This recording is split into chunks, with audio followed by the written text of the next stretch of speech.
মেনটেনেন্সটা করেননি কেন? এক মাস তো স্কুল বন্ধ, মাইনে তো বাড়িয়েছেন, সাত সকালে শহর কলকাতার নবনালন্দা স্কুলে বিপত্তি, জানলার কাঁচ ভেঙে আহত বেশ কয়েকজন পড়ুয়া। গুরুতর জখম এক পড়ুয়া ঢাকুরিয়ার বেসরকারি হাসপাতালে চিকিৎসাধীন। তার মাথায় 40টি সেলাই পড়েছে। এদিন আহত পড়ুয়াকে দ্রুত হসপিটালে নিয়ে যাওয়ার জন্য মেলেনি অ্যাম্বুলেন্স। সকাল থেকে স্কুলের সামনে বিক্ষোভ দেখাতে থাকেন অভিভাবকেরা। তবে বহুক্ষণ দেখা পাওয়া যায়নি স্কুলের প্রিন্সিপালেরও।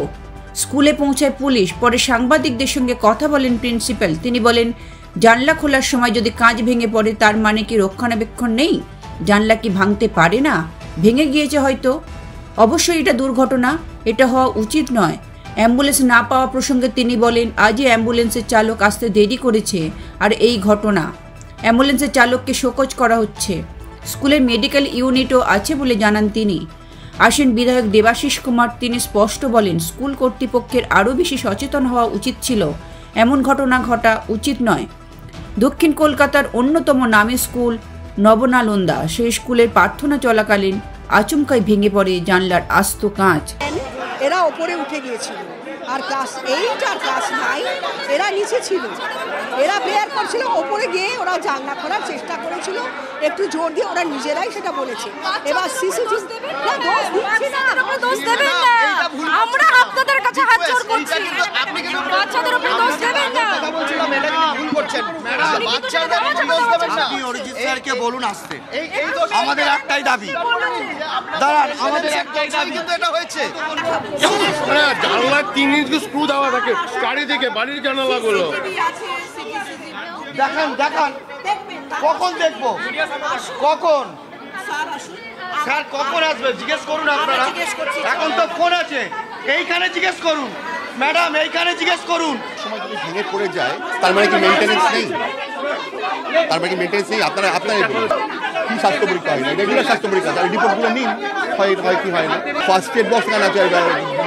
আমাদের মেডিকেল ইউনিটও আছে, কিন্তু হবার পরে সময় পাওয়া যায়নি, সঙ্গে সঙ্গে কিন্তু নিয়ে যাওয়া হয়েছে। একজনকে এমজি মেডিকেলে নিয়ে গিয়ে ফার্স্ট এড দিয়ে ছেড়ে দেওয়া হয়েছে।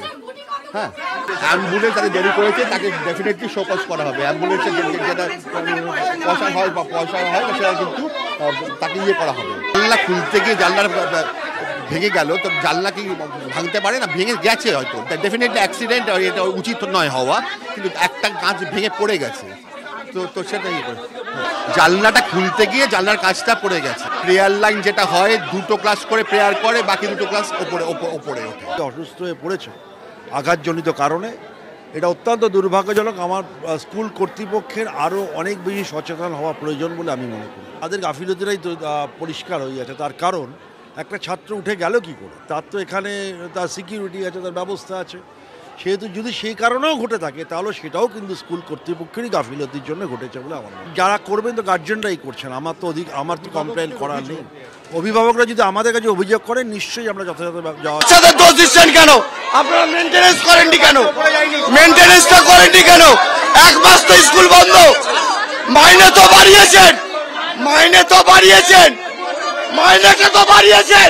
তাহলে মেনটেনেন্সটা কেন করেননি এতদিন?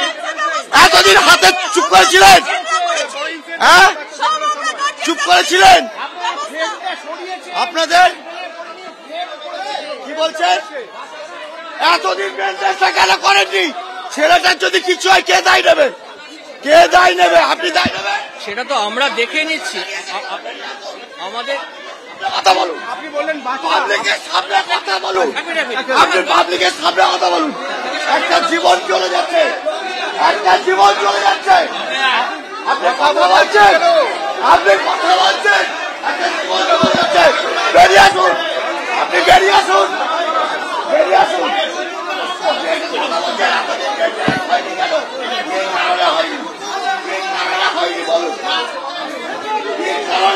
বলুন,